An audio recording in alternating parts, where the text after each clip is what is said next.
কোটা আন্দোলন 2024। আরাফাত সাহেব ওই টাঙ্গানি আর লটকানি এক সমান। তার মানে যত ছাত্র আন্দোলন করেছে কাউকে ছাড় দিবেন না, তাই না?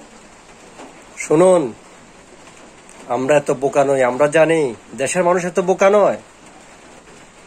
আন্দোলন যখন হয় তখন ভাঙচুর হয়, এটাই স্বাভাবিক। আজ সরকারে আছেন, এক সময় বিরোধী দল হবেন, তখন আপনারাও ভাঙচুর করবেন, এটা স্বাভাবিক। আপনি এখন যেটা বলতেছেন এটা এক ধরনের অন্যায়।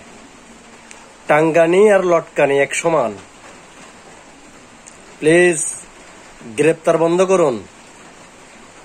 এক গ্রেপ্তারে সাধারণ ছাত্রর পাশাপাশি শ্রমজীবী মানুষকে পর্যন্ত গ্রেপ্তার করা হচ্ছে। গ্রেপ্তার বাণিজ্য হচ্ছে। হয়তো বাস্তবতা আপনারা জানেন না। কিভাবে জানবেন?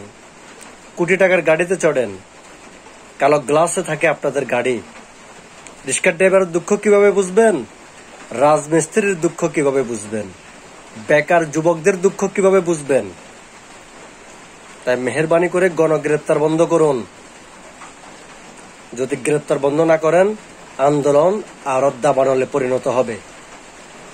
আল্লাহ হাফেজ।